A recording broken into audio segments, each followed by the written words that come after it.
song, I'll tell you. That was what a way to get our day started. Hello, and welcome to the KW DEI Community Monthly Call. My name is Kimberly Gyree, and I have been invited to lead today's call, where our focus is on National Minority Mental Health Awareness Month. That's a mouthful.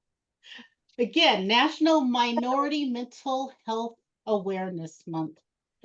And the topic today is going to be on Mind Your Business, prioritizing mental health equity.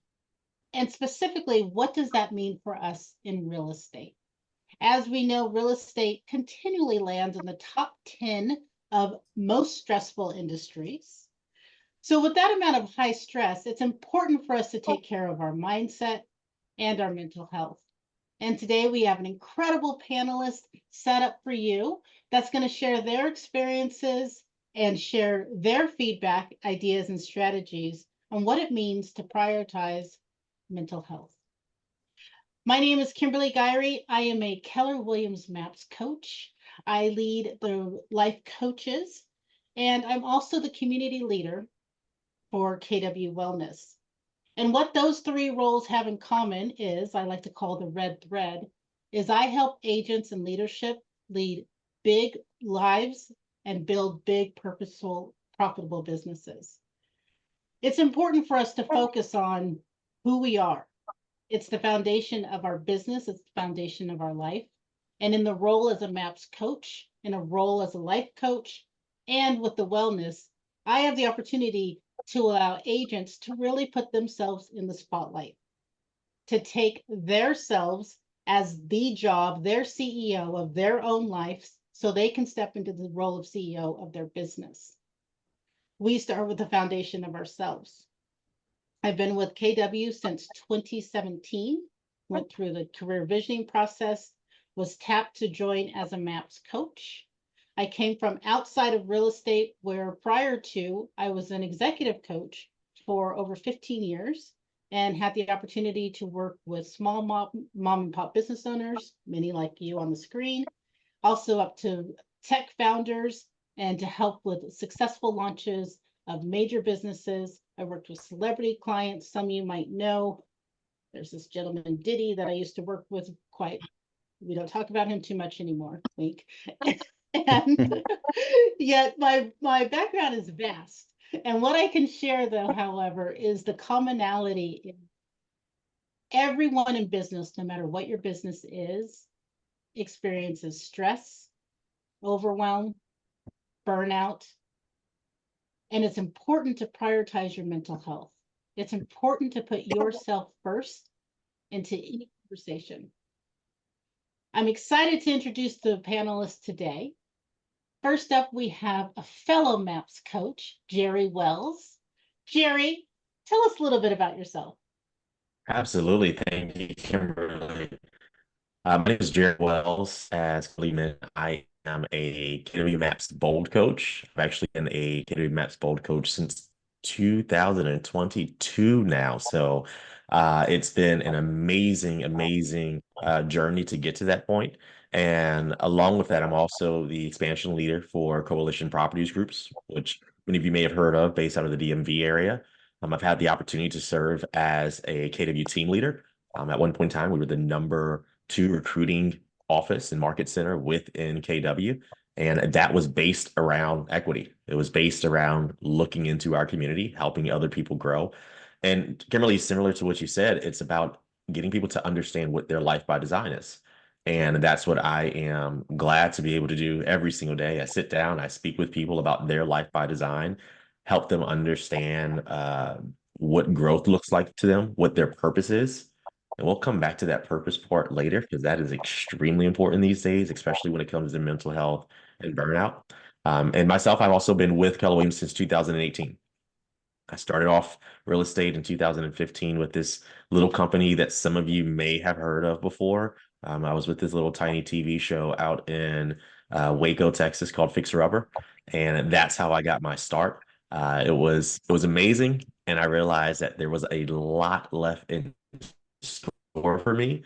And Keller Williams helped with that growth. They helped kind of get me on the map, As far as social equity is concerned in DEI within KW, we were fortunate in 2019 to actually start our first charter and build the guidelines for DEI, what that was to look like with KW.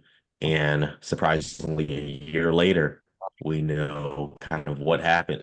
And it really grew and exploded. And it's been an amazing journey since then. So that's a little bit about me. I'm sure there'll be a lot of questions later on. And I'm just looking forward to share what I have been through and overcame to help everyone else that's on the screen.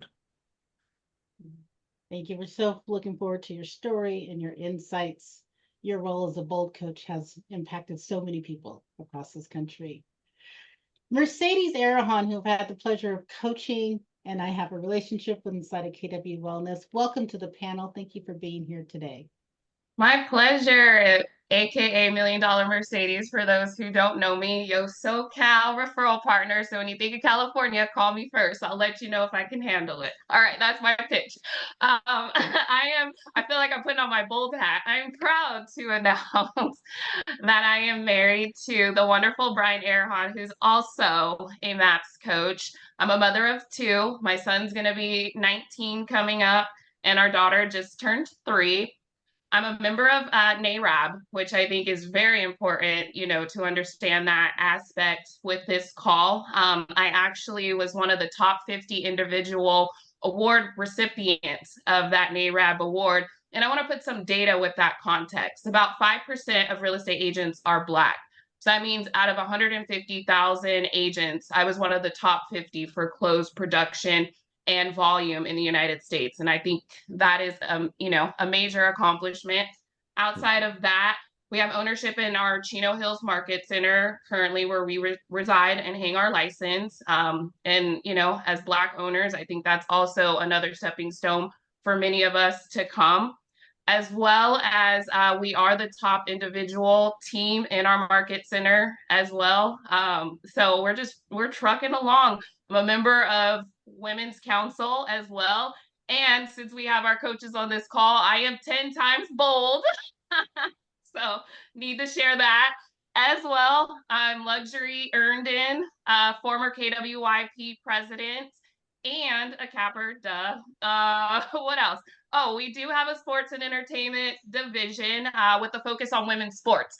So I don't know if you guys have been watching the Angel Reese and Caitlin Clark battle, and yet we are season ticket holders for the LA Sparks. So we're in women's support right now. Thank you all. I'm looking forward to this conversation. Amazing, amazing. And you also forgot to mention that you are a mother, which will play a part of our conversation today too. For sure. Balancing, yes. Balancing. Well, up next for our panel, I'd like to introduce Jimmy Mora. Jimmy is an agent out of California and also the founder of a new affinity group through KW Wellness called KW Fit. Welcome to KW DEI's call today. Hi, how's it going, guys? I'm super excited, super pumped, super nervous to be part of this call, but I know it's a great opportunity. I love it. I'm gonna be honest, the DEI part, I knew about it, then I did my research, then I started caring about it. So it's one of those things where I started in education, didn't start in real estate like a lot of you did. Started education, worked 2 jobs, didn't feel that it was my calling. So I made an effort to change everything. And with our struggles, as minorities, not the easiest. So changed goals, changed fitness, changed mindset.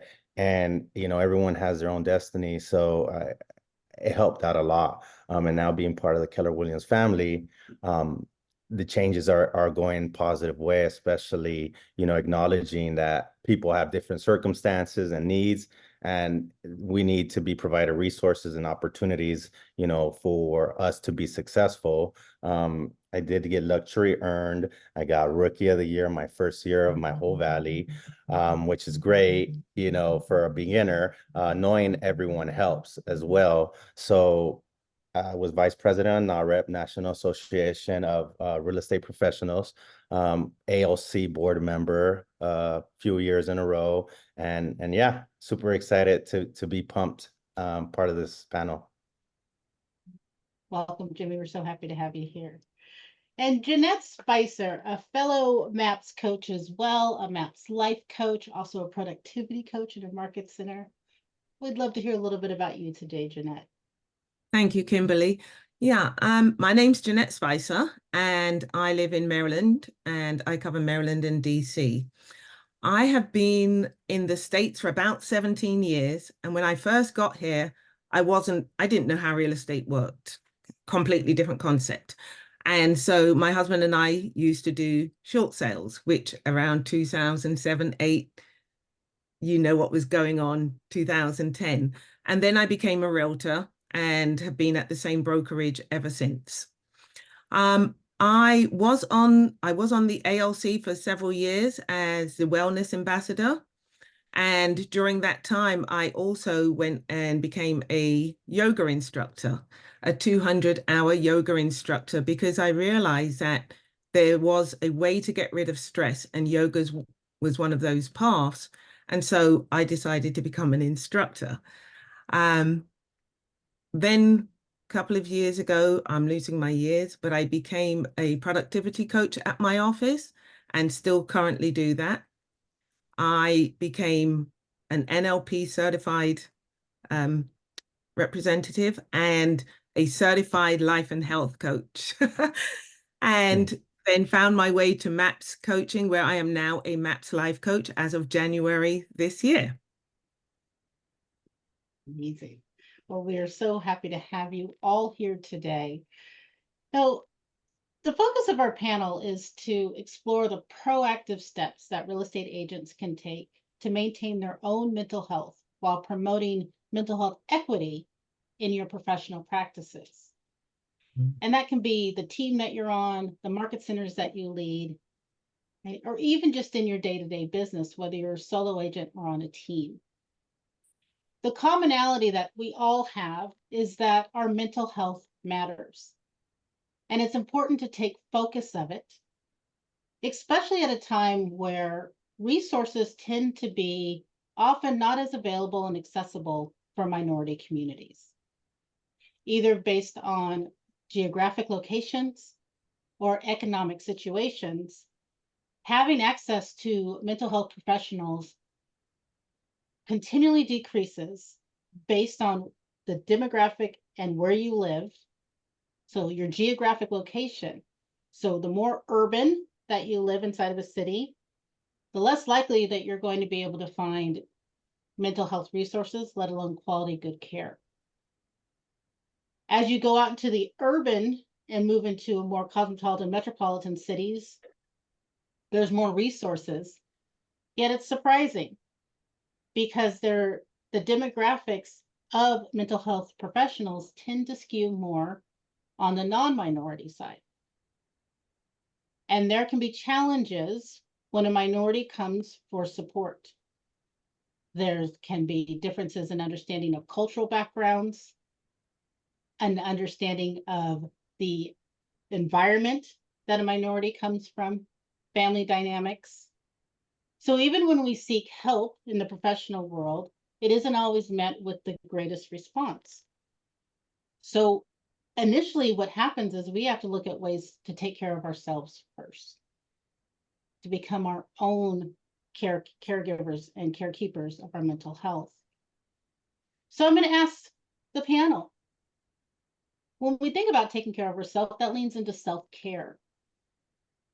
What are some effective self-care strategies that real estate agents can implement to maintain their mental well-being in a demanding profession?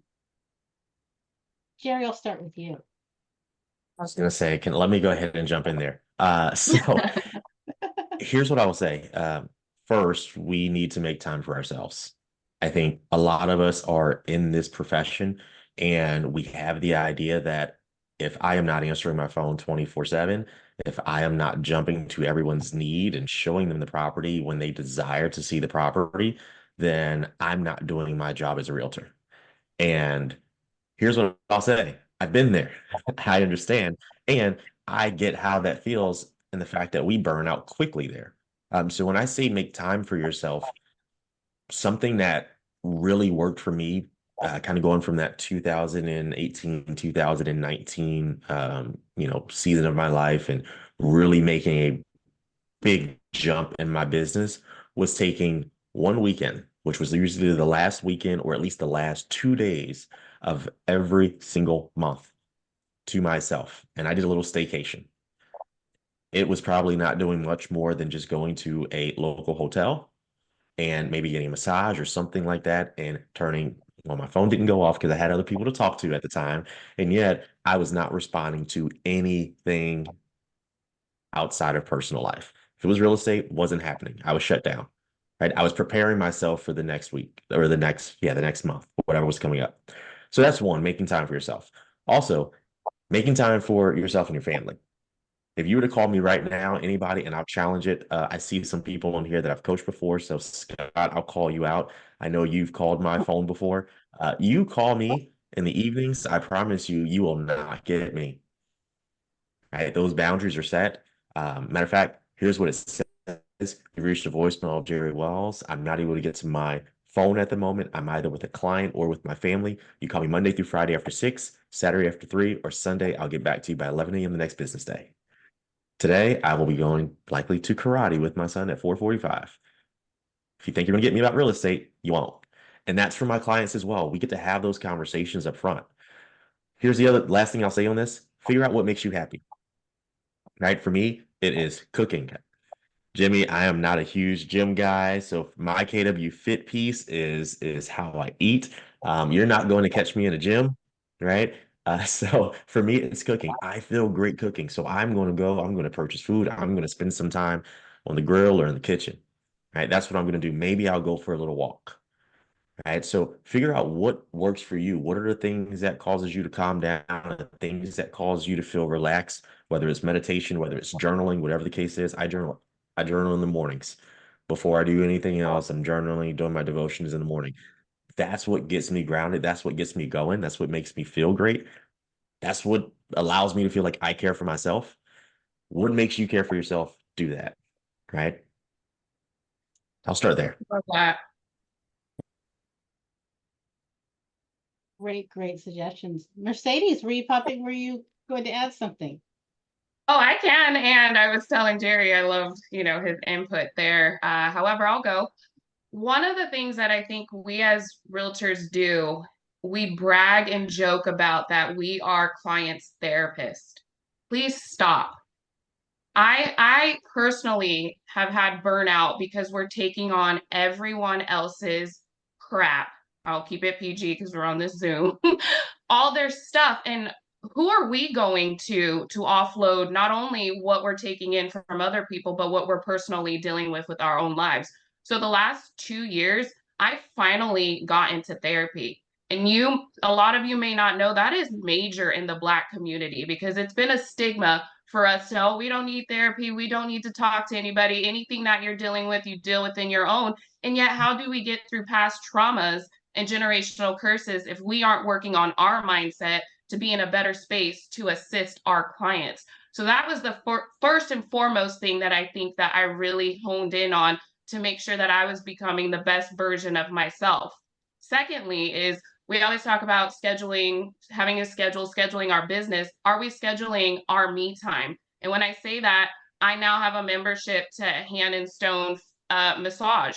So every month I have, I see that money coming out, which reminds me, okay, Mercedes, you need to schedule your massages. How many can I book out with the app to make sure that it is concurrent? They also have a facial program. So I'm making sure the skin, I know they say black don't crack, but I got to make sure I'm taking care of my skin, as well as there's a gym that opened up by our house called Hotworks.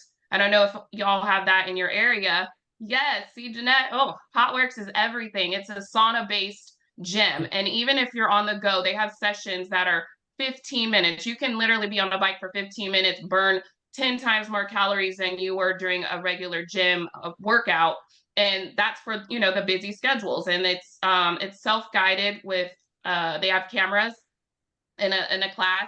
And that's been, game changer too, because I work from home with my daughter. So I don't have an hour, hour and a half to go to the gym, before my husband leaves for the office. Game changer right there. I get my workout in, I'm getting my facials, I'm getting my massages. And I've truly noticed the difference in just my mind, body, and spirit on top of having, therapy to balance all of those things out. And lastly, I'll leave with this: start to recognize your burnouts. When you start to feel it, how it shows up in your life, in your business, and then work backwards to make sure that you don't hit that point. What do I need to do in order to set myself up for success and not burn out every year? Jerry, did you have a question for me? I saw a hand up. I didn't have a question for you. I put it up there because I'm like, okay, as soon as she finishes, I got to jump right back in there because you Okay. mentioned therapy. Like you mentioned therapy, and I'm going to give a quick shout out to somebody who's not on this call, and that's my wife who's in the other room. She's in school right now for clinical psychology. And if it wasn't for her, I wouldn't have realized at first how difficult it is when it comes to therapy, finding a minority therapist, finding a Black therapist. Like it is a challenge, especially with us here in the Philadelphia area. I'll say that, right? And the last thing that I'm going to mention, since we did mention the word burnout, I don't know how many people have read Stephen Covey. And here's the thing, he talks about like the 4 time quadrants. And we experience a lot of burnout because we're always worrying about other people's urgencies and things of that nature. And we spend very little time in our own personal self-care growth quadrant, right? Sometimes we find it, we think, oh, you know what? Is this self-care? I'm sitting back, I'm scrolling on my phone through TikTok. No, you're wasting time and you're not doing anything to really assist you right there. So what is it that's going to help you kind of re-energize yourself? And I'm going to jump back off the soapbox. Kimberly, it's all you. I'm going to mute myself. No, well, it is so important. And again, it goes back to that resources and our background. Mercedes says it. In most minority households, therapy isn't a common conversation. You sort it out, you work it out, or you deny it. You deal with it. You learn to deal with it. So having someone to talk to is important as part of that self-care, be it a therapist or even a coach. Yes, Mercedes. Just really quickly, I'll drop in the chat the website that I used to find my therapist because I was seeking out specifically a Black woman. You're able to put in what nationality you want, what insurance you have, if you want in person, if you want digital. And I think it's important for people to find their tribe. And so I'll drop that gym in there for you guys. Thank you for that, Mercedes. Can I interject? Yes, Hi. feel free. Just Hi, pop guys. up like popcorn. Just share whatever's on your mind.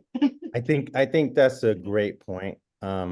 Especially in men, I would say that the therapy part is difficult because we think we know it all, our feelings, we don't want to express our feelings to anyone. We'll be all right, we're straight, type of deal. And man, the buildup is real. So when it came to therapy, I kind of went the spiritual route, talked to my pastor. Pastor has good advice, gets my mind kind of clear and set. And that's helped me out a lot, going the spiritual route. But us as real estate agents, we face unique challenges, irregular hours, of course, high client expectations. If someone's having a bad month, you're like, oh, I'm commission based. What am I going to do? So all that builds up, and it's all demanding. We're always on the clock, So I think definitely number one was setting boundaries. Establishing clear working hours. I work out in the morning, and that's my mind time. That's me. Even though I am guilty of picking up the phone if I see it's a certain client or whatnot, but that's something that I have to now go back and regroup. But I don't pick up the phone during the gym time. I try not to. And then in the evenings during my boxing, I definitely don't pick it up. But my clients know that, they're aware. Time management, using our tools as well. A lot of people don't use calendars I was guilty of. I just started using the calendar, because you only can keep, I think, 7 things you can remember in your head or something like that. And we have millions of things to remember. So that's another think swift advice that we can all implement. Healthy diets. My man over here says he loves cooking. I love to cook. I'm a foodie.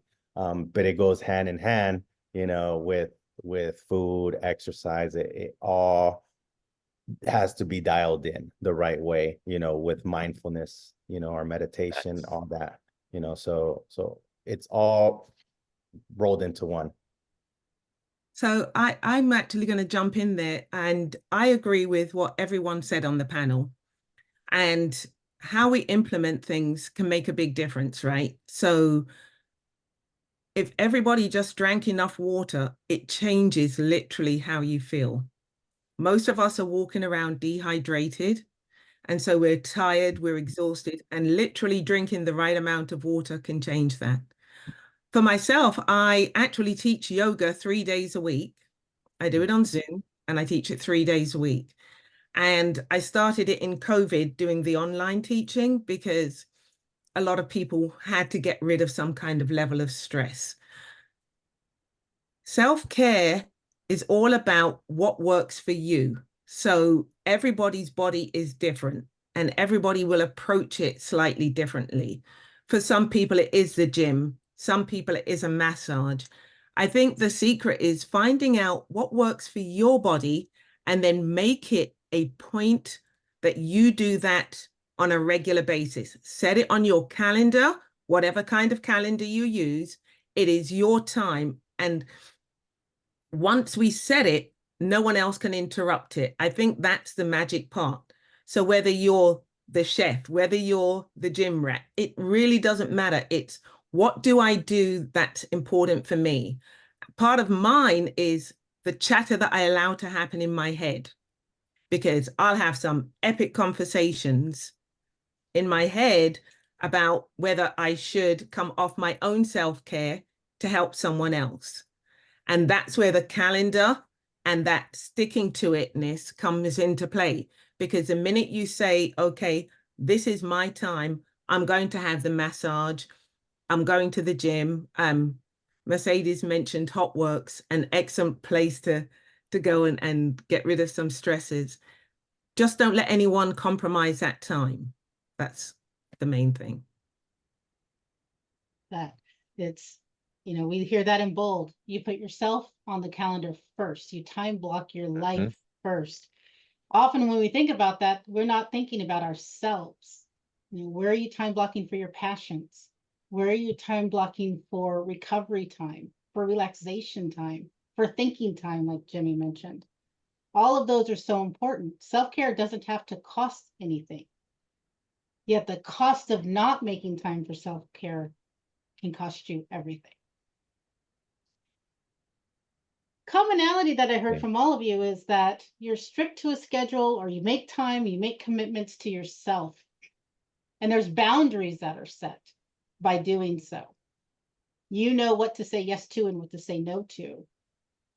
What strategies can agents use to establish healthy boundaries between work and personal life to prevent burnout? Well, I think one of the things we mentioned, I think most all of us mentioned, was the calendar, right? And Jeanette, I think you said it great. We can have a calendar, and yet we get to stick to it. If we're not sticking to it, it doesn't really matter what we put on there. And we also get to hold ourselves and allow our lives to hold us accountable when it comes to our boundaries, right? If you have a calendar and you say you're going to have family time, you're going to have yoga time, you're going to have, devotional time, meditation time, whatever it is, if you are not actually letting people know about these things at that time, doesn't really matter. Doesn't matter at all. So I don't know if you do this already. Here's what I will say. For me, when it comes to my boundaries and being able to stick to my boundaries, there's not one appointment that I'm going on, whether it's with a seller or a buyer, where I'm not letting them know what my expectations are, what they can expect from me, and what my expectations are for them. I'm letting them know exactly what my calendar looks like. They know that before 11 a.m., they're probably not going to talk to me. They know that after 6 p.m., they're likely not going to talk to me. Right. And if you just tell people, hey, you know what? Call me whenever you need to. I'm always going to be here. You're not doing a really great job at setting those boundaries. You have in your head, you're not really setting them. You're not holding anybody to those boundaries at all. So that's the first. Tell people what your boundaries are. Don't be afraid of it. Tell people what your boundaries are. If you are, practicing, any religion, and for me, it's my Sundays are off limits. My Sundays on my calendar has church and day of rest. My Saturdays says family day. Now, my family day does not technically start until 3 p.m. because I do allow myself the opportunity to work because I understand how Saturdays can be before 3 p.m. And yet I tell clients that, right? So that's going to be extremely important for me. That's what it looks like to set the boundary and stick to it. I know we say as MAPS coaches, if you erase, you must replace, and yet realize what things are there that cannot be erased. If you erase it and you attempt to replace it, what's going to happen? Is it something that's going to throw you out of whack? Right? One of my favorite pages of any book that we have in KW is page 308 of the MREA, where you go through the Millionaire Real Estate Agent Energy Plan. Look at that, right? With your spiritual energy? Are you dealing with your physical energy? Are you dealing with your mental energy, right? Are you dealing with emotional energy, everything before you start your business? Are you grounding yourself, prepping yourself before you start making calls and burning yourself out? Love that. You mentioned grounding, and forgive me, Kayla mentioned that she does a standing barefoot exercise to ground herself in the morning. Mm. Those hours that you mentioned, Jimmy, it's very similar to if you go to Target or if you have a favorite grocery store or even the bank. If you know the bank is open from 9 to 5, you're not going to go to the bank at 7 a.m. You're not going to go to the bank at 7 p.m. They're not available. How often are we not allowing ourselves to create actual business hours for the businesses that we run? What could be different if we did? If we took a Target mentality and said, I start at 10 a.m. and then you teach people how to treat you. Yeah, Thank you for definitely. that. I think the calendar's priority is number one. Like I said, never used it. And as a realtor, a producing realtor, someone that people depend on you, assistants, agents, it has to be done. You know, you have to have your goal set. If a client needs you during certain times, you have to be clear with your boundaries for sure, whether you're available or not. I, I get it. You know, sometimes we have crazy deals and we might need to pivot a little bit for special occasions, but usually prioritizing, you know, your self-care, establishing healthy boundaries is crucial to prevent burnout. So it's definitely we have to set those hours, create dedicated workspaces. I've learned, you know, whether you're working from home, you know, you have to set that personal space, which helps to mentally separate work from, you know, wherever your other priorities are. And you always have to delegate that. Also taking regular breaks. I'm a breaker. I like taking my regular breaks. So even if it's short breaks throughout the day to just like recharge, you can use different techniques to take some small breaks, whether you need it or not. So definitely, you know, just disconnect once work is done is key. And Jimmy, I agree with you. And yet we have to look at what our own dynamics are, right? So everybody's family situation is different. And you have to be true. This is where the truth comes into play about what is my dynamic? How much time do I need for me? Because it will be greater for some than others. And that's where we start honoring our own bodies, right? Because for some of us, when we start working in that incongruent space, we start to feel it physically. So we may feel headaches, or we may feel the stress coming in our shoulders. And then we're not sleeping properly. So everybody's body is different. And the tuning in and discovering what absolutely works for me? How am I working at my optimum self? It might be that you need 9 hours of sleep a night and someone else needs 7. And if you're operating on 7, all the other things, you're still going to feel exhausted. So tuning in and being true to what your body is experiencing is part of it. Because if you don't honor yourself in all of this, the stresses will come at you. Because my stress may not feel the same doing the same things as you and vice versa. And yet I have to do the things that will help me to feel I'm reducing my stress, right? And I like to throw this out there as well. Because I'm looking through the chat and I'm seeing people say, like, I need to work on my calendar and things like this. Uh, please don't hear what I'm saying and think that this is something that I just started from day one and it was perfect, because it definitely wasn't. To be completely honest, the reason that I even started my schedule and setting boundaries is because of my first MAPS coach, Matt Teeter. Like, he was super strict when it came to setting boundaries. And even my voicemail script that I use, I got from him. And here's why I kept it going. Because in 2018, when I came to Keller Williams, and although I had been in real estate before that, I shifted to an entire new city, an entire new state. Like, everything was brand new. And I thought I was going to be able to continue what I was doing in Texas, and that was not the case. I made it through that year with a whopping 2 sales. And I realized that I was extremely burnt out. I was super tired. I had nothing to show for the amount of time that I was actually putting out there. And when I started setting those small boundaries of not answering the phone after 6 and things like that, I realized I had more time to refresh, right? And I realized that, hey, I was actually starting to see something, and people started taking me a bit more serious as well, and saying, "Oh, he's a professional." Right? Many of us probably heard that conversation, since we really can't use the word script anymore, right? We heard the conversations that we have with people around what happens when you call your doctor or you call your lawyer, right? Or if you go to the bank, right? These are professionals. They have hours that are set. You're not going to be able to get into their office whenever you like. And some of you are going to be like, "Hey, I'm super smart, but what about going to the emergency room?" You go to the emergency room, they're going to write you a prescription, and they're going to send you to a specialist, and you're going to have to make an appointment, and you get in when they are available, right? So we get to, if we see ourselves as the professionals, then, right, if we see ourselves as professionals, then we start acting like it.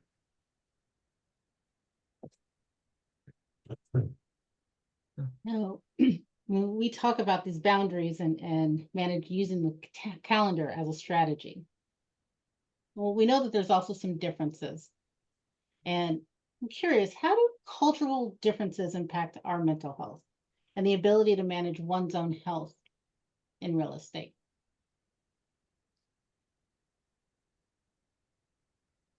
Oh, that's a deep question.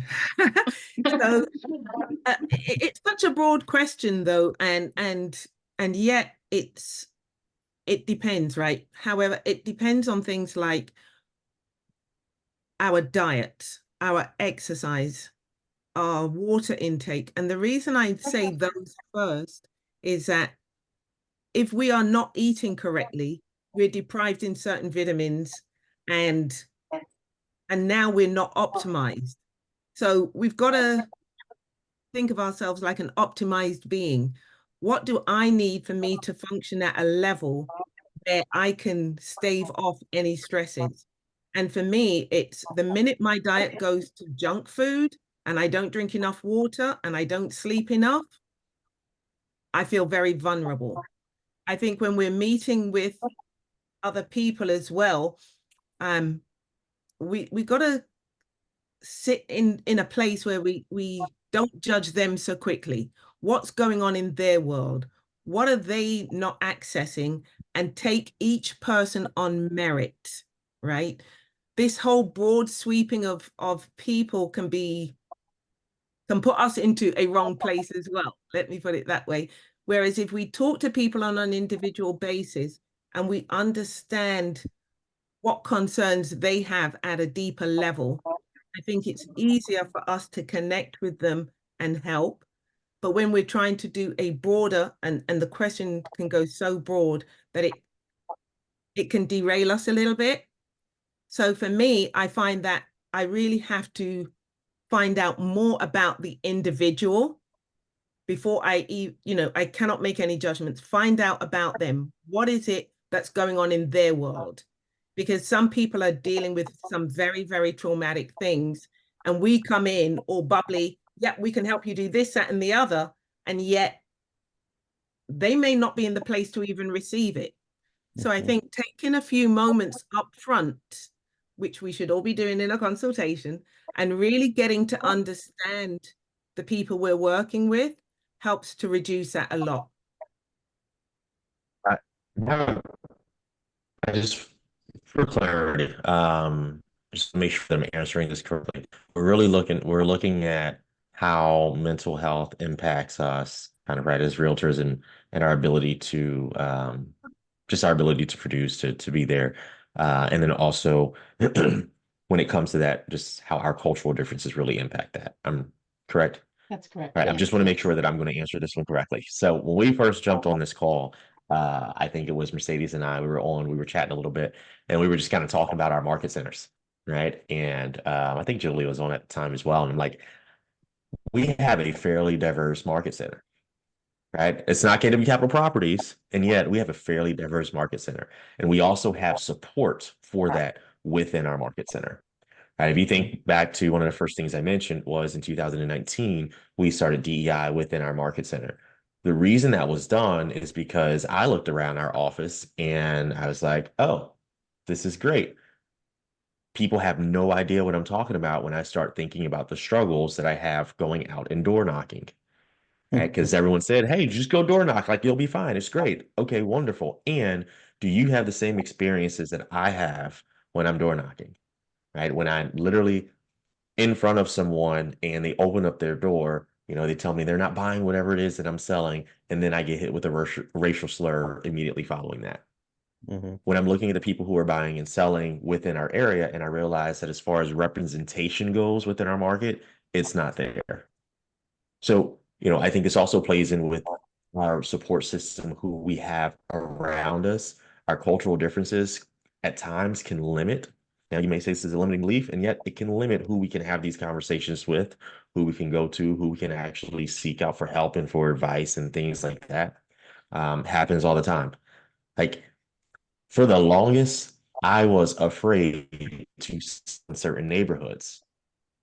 Here's why. Because there was a time when, and at this point in time, I was actually in Texas.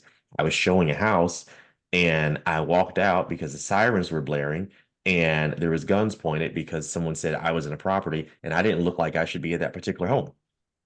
So, hey, you know what? I'm not as comfortable now. And that plays a huge, huge role in mental health, and it impacts what we're able to do at times within our business and within our life, period. So I think that is for me, when I think of cultural differences, it's who do I get to go and speak with now, right? I can feel comfortable going and speaking with Mercedes and knowing that she's a Black person in luxury real estate. And we can have that conversation on what was it? What were the experiences you had? How can you help me through this? I'm not really sure how to handle this right now. Because when we have to hold those things in and we feel like we can't talk to anybody, that right there is going to cause us to experience burnout. And it's going to cause us at times to feel like, you know what, this is not the setting, the environment, the business, the profession for me. I need to leave and go do something else where I am actually desired. So, Jerry, I'm going to jump in and give a reverse one that most people really wouldn't have thought about. yeah. And while you say that that happens to you, that happens to me in reverse. If I call you up on the phone, I sound like I look different, and then I turn Yeah. up. So I have I have a reverse situation going on where people hear me and create a picture of what I should look like. And then when I turn up, I don't look like that picture. Yeah. And and it's really weird because it happens in both ways. So if I call people that look like me, right, they don't often want to work with me unless they've seen me, because, and so I have this real weird crossover, right? And it's very hard to explain, but it's an exact reverse to what you have, where I'm perceived to be one thing but seen to be another. And so I can show up, and I've literally had people do this when I show up. Because I've experienced that. I've seen that. I completely understand that. Right. I add pictures to my contact card. So when I call, my picture shows up for that reason. Because depending on who I'm speaking with, they're like, oh, well, we really wanted to work with somebody who looked like us. I get it. My name is Jerry Wells. You have no idea what to expect. And so I completely understand. Yes, absolutely. That happens. And Mercedes, I see your hands up. I wanted to get real deep right now.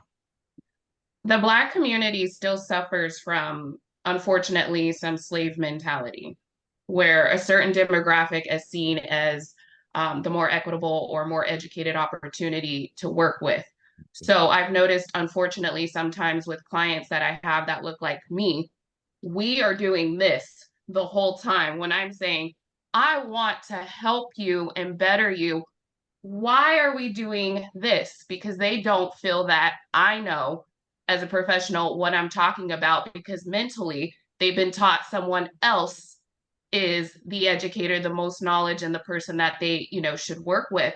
And currently, I had a client that's been on and off, honestly, for almost 2 years, that I said, I will release you from your buyer rep. Please go experience.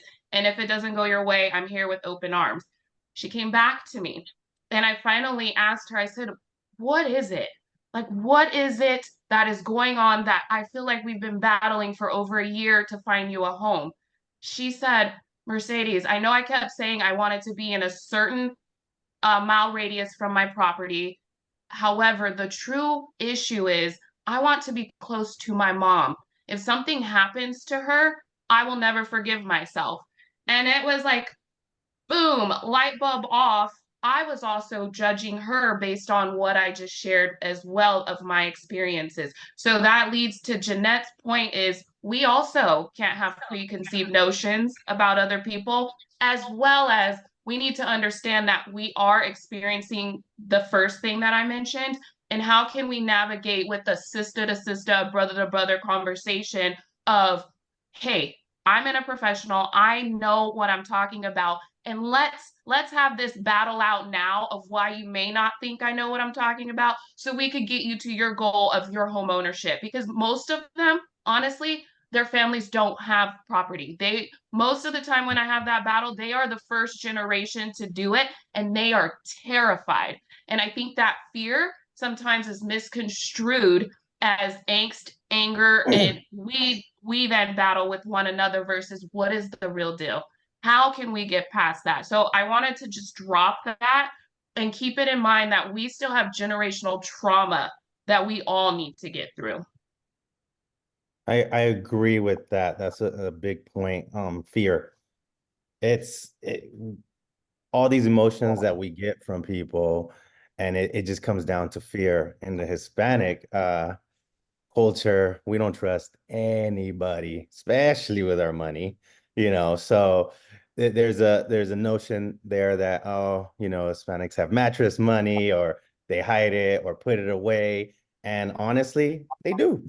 So it's hard to source it when they want to buy a house. And so we're like, hey, so can we try sourcing it? Where'd you get the money from? Zip, they don't want to tell you anything. And then people can judge them that way. Like, oh, do you not work? Is it drug money? Is it Escobar's money? Like the worst things, possible. And it's just, they don't trust anyone. They don't, it's that fear of, no, they're not going to help me. They're out to get me. They're out to get my money, and then I'm like, why? Like, then I asked my mom, like when I try to get my mom's social security to help her for something, she's like, no. I'm like, here we go again. So it is that generational trauma that we have. And for our for market centers and a few that I've been to, the groups, the more the merrier. It's you try not to care about the what, how, and the who's. Every culture is super different, so uh, they have different definitions of what constitutes mental health and mental illness. What considered mental illness issues in one culture is not the same in others. So, I was born and, I was raised with my mom's chancla, her sandal. This is all she had to do, and I was like, okay, so other cultures are like, that's abuse. So there's a fine line when it comes to cultural diversity for all of us, so there's stigma in some cultures associated with mental health, openness. I think the best thing that we have going are things like this DEI panel, awareness and recognition, education, training.